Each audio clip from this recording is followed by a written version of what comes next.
The Sikha is speaking about one of the things that the Rebbe always repeats, just a tiny drop, just to slightly wet my lips. That the Sikha, the Rebbe, that's it? That's all that machine is producing? The rest is only clippers? So, the Rebbe in the Sikha is dealing with one of the famous concepts about the Shidduch in this week's Parsha. First of all, in this week's Parsha, it's a very strange idea, the whole idea of the Shidduch, because it's told in such excessive detail, and it's repeated. Not only does it tell the whole story of Eliezer finding Rivkah for Yitzchok, but afterwards, when Eliezer tells the story over, we're starting in the middle of the page over here. If you can make out the words, when Eliezer afterwards tells over the entire story to Lavan and Besuel, the Torah repeats the entire thing. And Bechlal, the whole idea was surrounded by miracles. The Rebbe is going to talk about Kefitzas Haderech, that miraculously, a trip that should have taken 17 days, I'm going to have in the Sikha, it took him 1 day. And the Rebbe wants to explore that as well. So we'll begin. This is really like two different excerpts of different Fabrengens. So we're going to start on page 30. If you could make it out, those of you who don't have copies, you could actually look on your phone, on the Shir app. You could see over there, we have you could download it. We're going to start from Ois Hey. Hashidduch v'anisuyin harishonim hamtuarim b'Torah hem beparshas hashavua nisuav shel Yitzchok. This is the first marriage recorded in the Torah. Lefi hamedrash merumazim b'Torah gam nisui Adam v'Chava ach ein sham el remez u'mispar milim muad. Adam and Chava, there's nothing explicit in the Torah. It's a hint. The Chazal learn out from certain expressions, etc., that there was a marriage, and the Chazal are meidich about the marriage of Adam and Chava, but in the Torah it doesn't talk about it. So Al Kolponim, the whole marriage of Yitzchok and Rivkah, and the story about it, and the Shidduch about it, the Shadchan that Eliezer is spoken about in detail. This is the first marriage in the Torah that's spoken about in detail. When he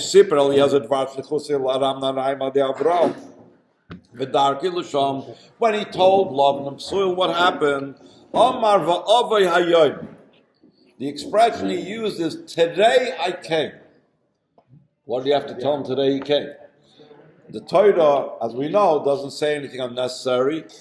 And Eliezer, that was trying to get down to business, wouldn't have said anything unnecessary. Obviously, Rivkah came, told her parents, told Lavan, told them that Eliezer came. So he has to tell him, I came today.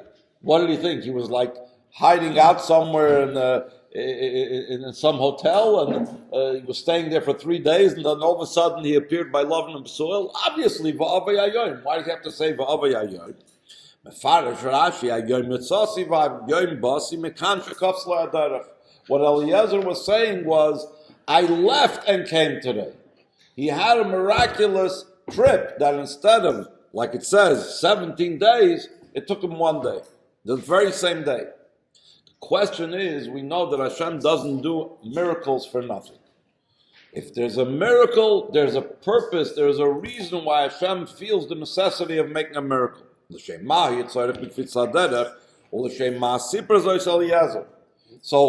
why was there such a miracle?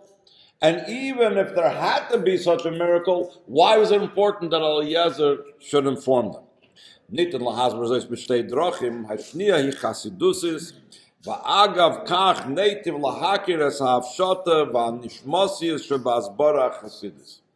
There is an approach, according to Nigla, according to Gemara Halacha approach, of why it had to be immediate, and it has to do with the laws of gifts and documents and acquiring things through a document. And then there's the spiritual soul meaning behind it. Vav. So first of all, he says Aleph. Now he's going to explain first of all the halachic idea, the Gemara Nigla purpose.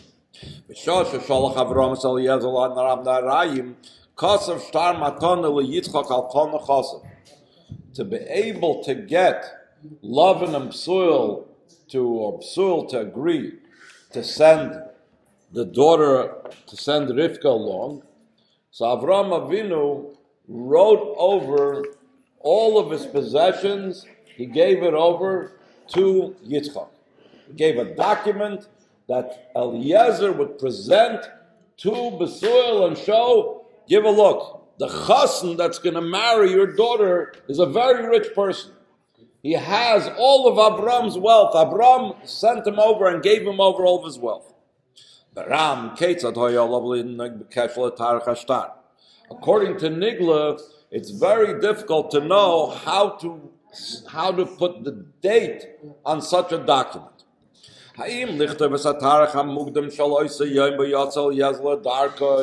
If you're going to write the date when Eliezer left, if there would have been a delay of 17 days, so why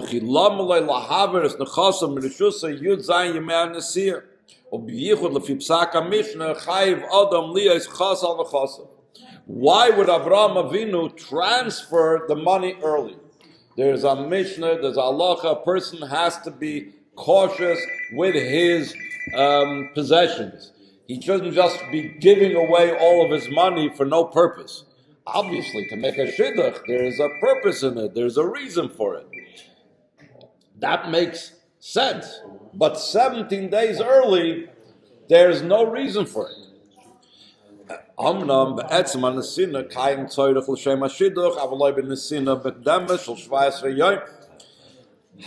let them do something else. They know the trip takes 17 days. Let them put a date on the document for 17 days later. So let's say, let's grab a date. Let's say Eliezer left on Aleph Tevis. So they could have made the date on the document that on the 17th of Tevis, I am transferring all my possessions to Yitzchok. So he says, that's going to be a problem also. So then, wir look at sein Tarech Mucher Yosef shall Kavur Yud Zayin Yom Tachal Ashtar Toilet Star Mucher Shamnam Kasher Hu Aval Ein Echad V'Cholok. In halacha, it speaks about issues about having a delayed, a post-dated check. Even though it's kosher, but it's not smooth. It's not someone that someone of Avram Avinu's stature would allow himself to enter into.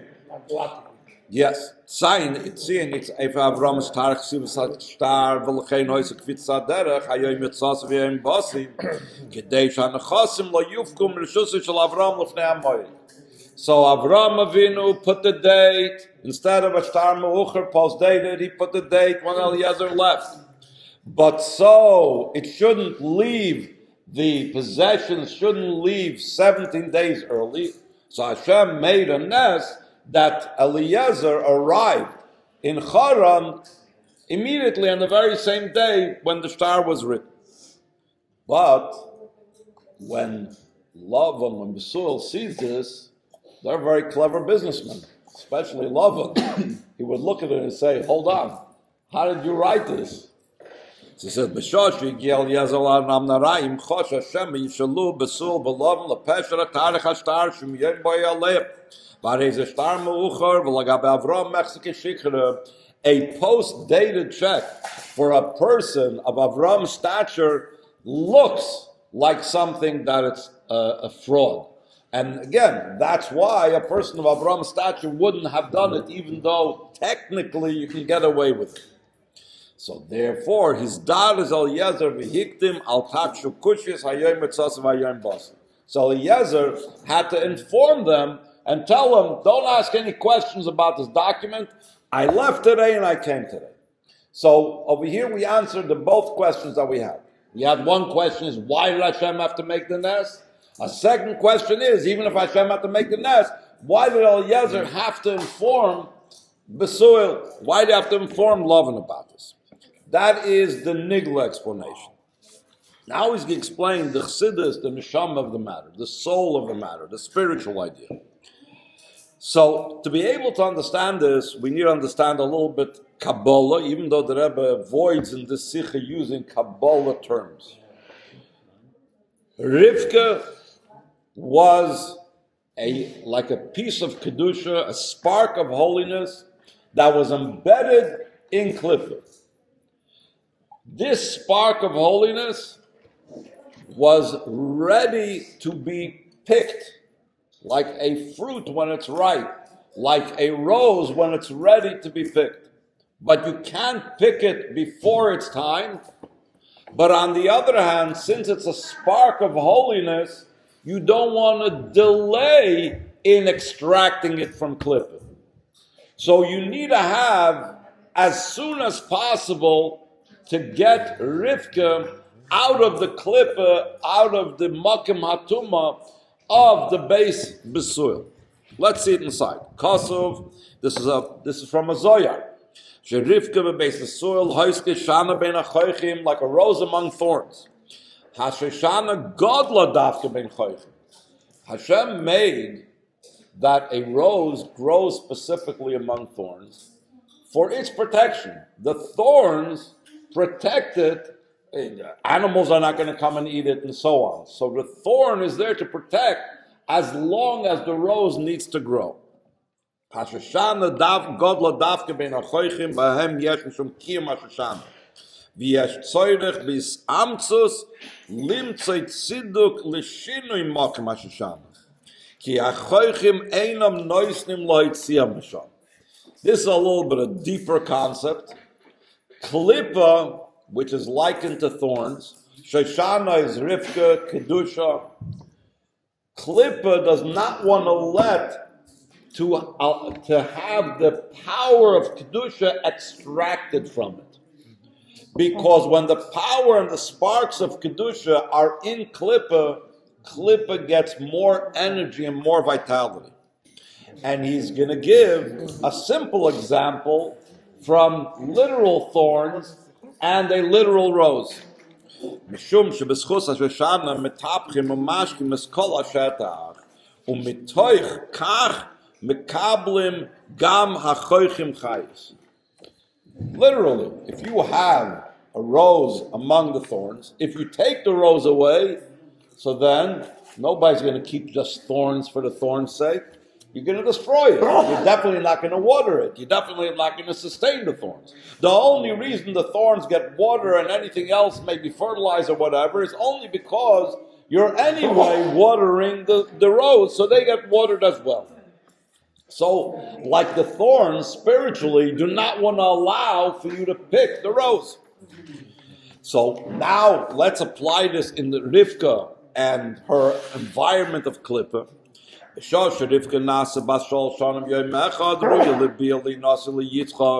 know that when Rivkah was 3 years and a day, she was already prepared and ready to be married to Yitzchok.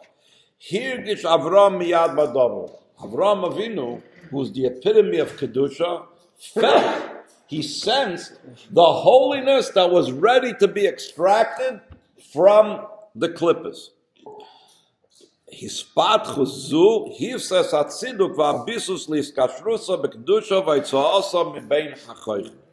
Only then, only on that day when Rivkah was ready to be taken out, that Avram sensed it, that would be the only justification for Avram to even send someone to extract the Kedusha, the spark of holiness, Rivkah, from Klippa.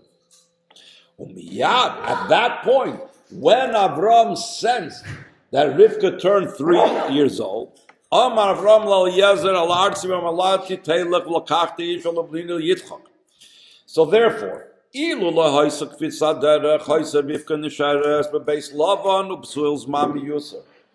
there wouldn't have been the Kefitzas Haderech, so it comes out that then the Kedusha would remain another extra 17 days in Klippa. You don't want to do that. The moment you have the opportunity to extract it, you want to take it out. Lefichach loy hoysef sharis tchilas hayitzara bein hachoichim ayde shlichus Eliezer terem malu l'Rivkah shal shonim yom echad. Umishum kach hoysa achar kach Kefitzas Haderech kedei shlo tishar sham zman miyutzor. On the one hand, you couldn't start the mission. You couldn't send Eliezer beforehand because Avram's sensing of the availability of Kedusha to be extracted from Klippa was not sensing that yet. Because it wasn't yet the time for Rivkah to be extracted. She wasn't yet ready to be married to Yitzchok. So Avram did not yet have that sense and that type of appreciation to begin the mission of sending Eliezer to extract. Once she turned 3 years old, we don't want to delay. We want to have it immediately to extract the Kedusha from Klippa. כשהגיע אליעזר לרעם האבין, שלוב נבסו יבקשו לאף של רבקה להישאר ביניהם משך זמן, וכמו שדרשו באמס 9 תנו יום מיוסר. He knew that they would ask for Rivkah to stay longer. Makes sense. If you're talking about Klippa wants to hold on to Kedusha as much as possible. So of course they would ask. They asked for a year, they asked for 10 days. So Eliezer knew already what they were going to say. So to stop them from even asking, he told them, "V'amar lahem miyad hayoy aleichem ladash lefanenu inyan atoli b'regoy kol rega yakaru v'yichach lakach hayoy yotzas v'ayom basi." You should know that every moment is precious. And that's why Hashem made this miracle that I should be here today. So don't make me wait a second longer. To get Kedusha out of Klippa must be done immediately. No delay can be possible. And the Rebbe brings an amazing lesson for this concerning extracting the Yidden out of Golus. The moment, the second that it's possible, we go flying out of Golus. Miraculously, no delay. The lesson is, what happened with the forefathers happens with the children. Just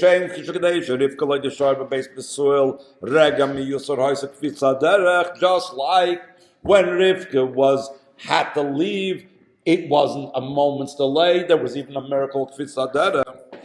We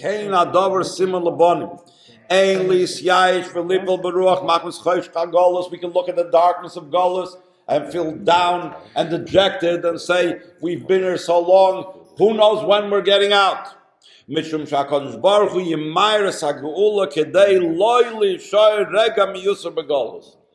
know that Hashem will, just like He made a miracle for just one spark that was in Klippa, just Rivkah that was in Klippa, to extract her, the Kedusha from Klippa, how much more so when it comes to Klal Yisrael in its entirety, that when as the moment comes, we'll be out of there kehedifying. Mitzrayim hishoyrish kol hagolius. Chazal say it's the root of all exiles. Ukishem shebegolos Mitzrayim hoyu be'etzma yatzu gomer k'maymer ha'mechilta la'ikvar ha'mokim kehedifying. The Mechilta says that when the Yidden had to leave Mitzrayim, Hashem didn't delay even an eye blink. Kach kam ki meitzeis chomer Mitzrayim aren neflois begolus ha'nichochis will be in this present golus. Yesh rak lahashlim esapachim k'tanim. We only have to collect what's called the small little jars, the small little tzotzes and sparks that's left. Like it says that Yitzchok Avinu returned that night when he crossed the Yarden and he was wrestling with the Malach of Esav. Why did he return? He returned to take those last few little jugs. Okay, when these little pachim will be completed, will complete this. Here is another nekuda that the Rebbe is going to talk about concerning the mission of Eliezer to bring Rivkah. Ches al parsha of Avram Zakin Oimlim Razal. Yafas Ichasim shall have the Bati Avis Miterasim shall banim, like we mentioned, that Chachamim saw, that the Torah appreciated and saw was more beautiful. What the Avdi Avis or Avdi Bati Avis said than even the Torah of the children. Sharikama gufi Torah nilmodim yisarois v'kadoyim. Many parts of the Torah, the bodies of the Torah, halacha of the Torah, are learned from an extra letter, and that's it. Instead of talking the halacha, it says a vav. From that vav, you learn out a whole halacha. And Rabbi Kiva would darshan the tagim even more so. Keloimar Toirasin shall banim nemra bekitzur u'beremes. In a hint. Shadezeh hahevdol ben Torah shebeksav l'Torah shebapeh sheDorah shebapeh yibarichos u'befeiru u'Torah shebeksav bekitzur u'beremes. In the oral Torah, everything is explained. That in the written Torah, it's only a hint. On the other hand, maybe you should say the Torah should be consistent. If the Torahs be very short and being very careful with the words and precise with the words and not using an extra word, so then it should hold true also where it tells the story of Rivkah and Eliezer and Yitzchok. ואילו שיחוסן של עבדי בתי אובס מסופרס בדיחס ובפירוט יסר על כן יש ואויסי עניין מובה פעמיים ושלוש כמייס Eliezer to repeat it twice or even 3 times. בתחילה מסופר אשר אמר לוי אברהם ושקרו ואחר כך נשנה הסיפור כיץ Eliezer מספר אשר אמר לוי אברהם ושקרו, the whole repetition. אף שהטעם הדובר הוא משום יופי שיחוסן של עבדי בתי אובס, but there's a special lesson that it's not just because Hashem likes to hear Eliezer talk, but it also has to do and is connected with the topic that was under discussion. And the topic under discussion was the shidduch of Yitzchok and Rivkah. בכל זאת, כיוון שהסיפור בא בקשר לשידוך ונישואין, משמע שלבד החשיבות של שיחוסן של עבדי אובס, יש גם החשיבות שבעניין הנישואין. So what's that important of this marriage?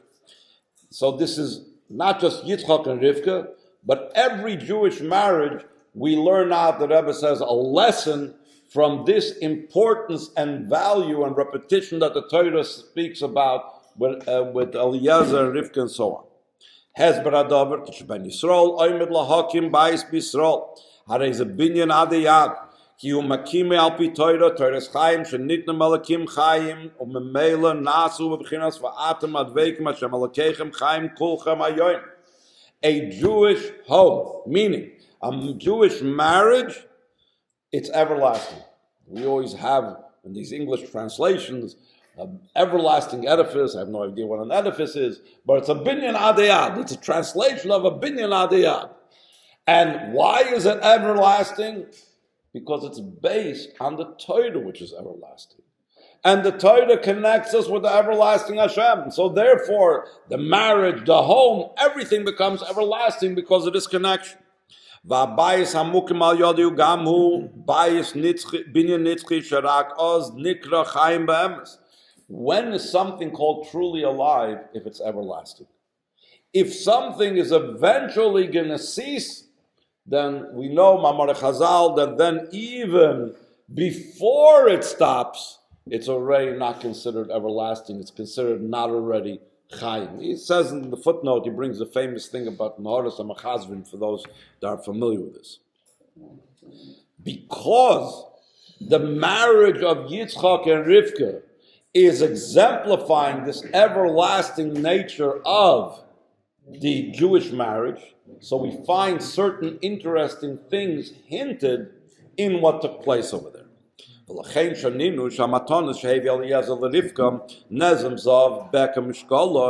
had a gold nose ring that was a half a shekel, and 2 bracelets that were 10 pieces of gold their weight. These gifts that Eliezer brought for Rivkah was for the sake of Kiddushin. Okay, neged macht sashekel bekel golgoilas mitzvahs the tzedakah she close on mitzvahs.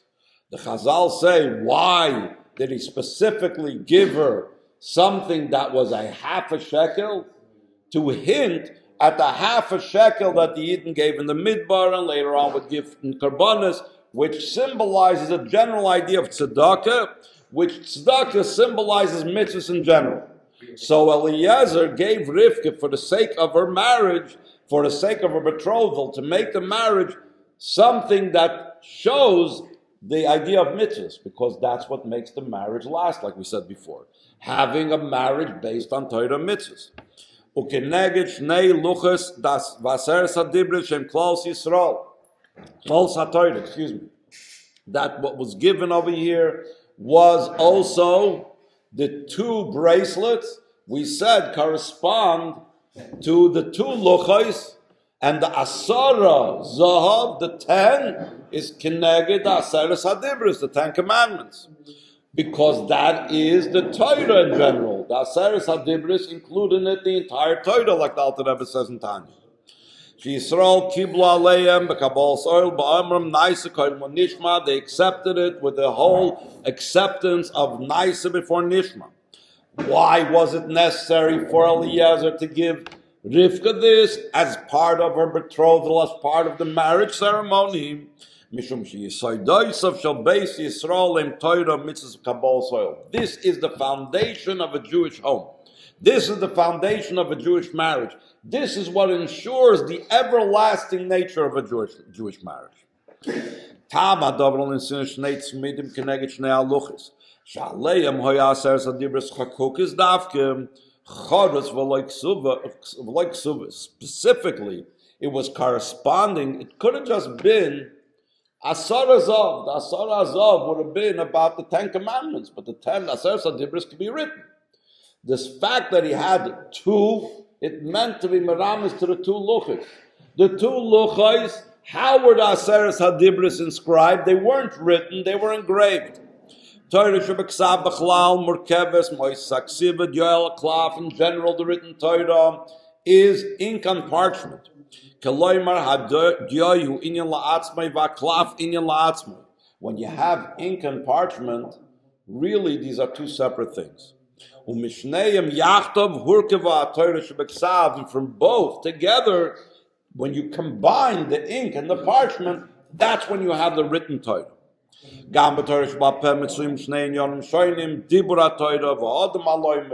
In the oral Torah, even though it doesn't have to be written, and actually originally it was not allowed to be written, but there's still two components.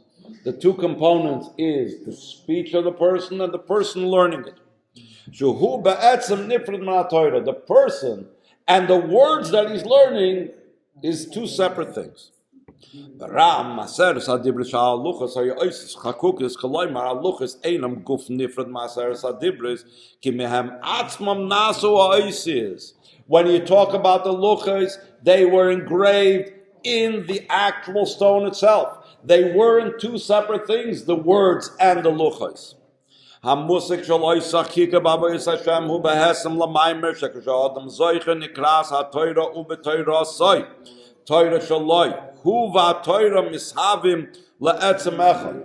It says Ubetoirah Soy Yege Yoimam V'Loila. There's the idea of Torah, the way it becomes the person's Torah.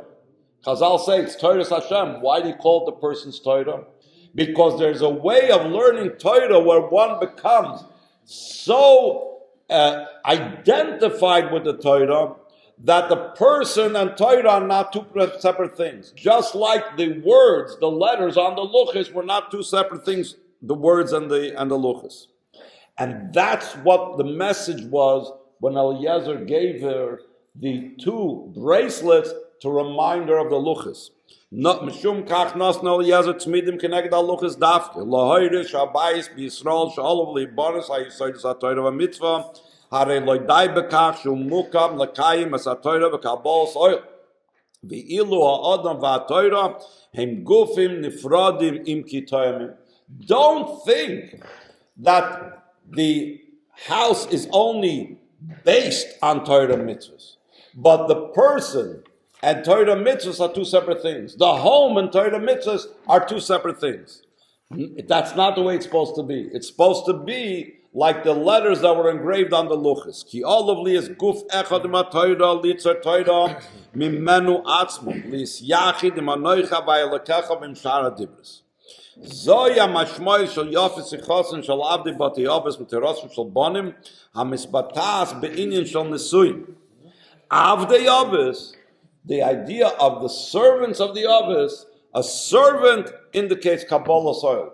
Just like he was saying before that the idea of the Torah was predicated on Kabbalah soil, it was Nasa before Nishma. V'gam nesuyim mahavim binyan ha'yisoyos ha'Torah v'ha'mitzvah beKabbalah soil like a servant. B'tzura shel oisach hakika engraved letters. Ve'eila mahavim yisoyd l'tarasim shel banim. So here he says something very interesting. It's not just there's two separate things. Sichos and Shalav the Avos that Hashem loves so much that He decides to devote 2-3 columns in a Sefer Torah for it. And then there is the Torah of the Banim, the halachas, which can be hinted in one letter. But one leads to the other. When you have Yafa Sichos and Shalav the Avos, when you have a home that's built on Torah and Mitzvos, that the person completely identifies with Torah and becomes completely united with the Torah, so then that becomes the foundation for the Torah of the children.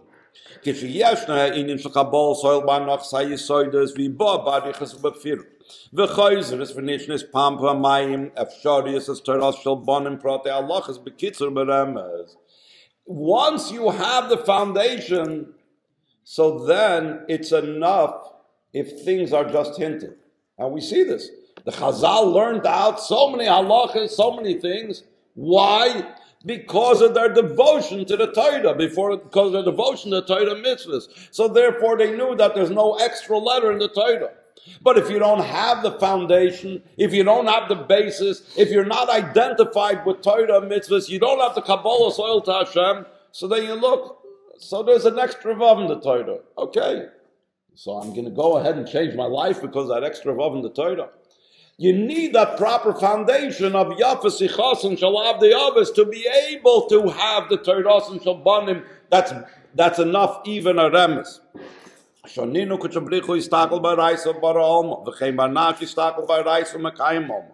Just like it says that Hashem looked into the world, and the world was like a blueprint by which Hashem created. The Torah was like a blueprint from which He created the world. The same thing, when a person learns Torah, he is making the world continue and exist like Hashem created the world from the Torah. Yisoid ha'olam ha'Torah. This means both from Hashem's perspective and the human being's perspective. The foundation of the entire world is Torah. Umemela gamri lo me'aprati shekol echad kishum mistakel b'Torah yisoides ha'Torah v'hamitzvah kabal soil b'ofen shel binyan nitzchi nivra az miskayim ha'olam shabai shu boinahu nitzchi. When a person devotes himself to Torah, he has the foundation. He has the foundation, so he doesn't just have this type of wishy-washy home. He doesn't have this home that's standing al yisoides ru'uyim on like a flaky foundation. He has a home that's built on an everlasting foundation. Like the Shachach and Pizare and Pizare Zare Adoilam Bedoy Rishorim Gevoirach, and will not be forgotten from his descendants and from his descendants forever, and in a generation of straight ones that will be blessed. Okay. L'chaim.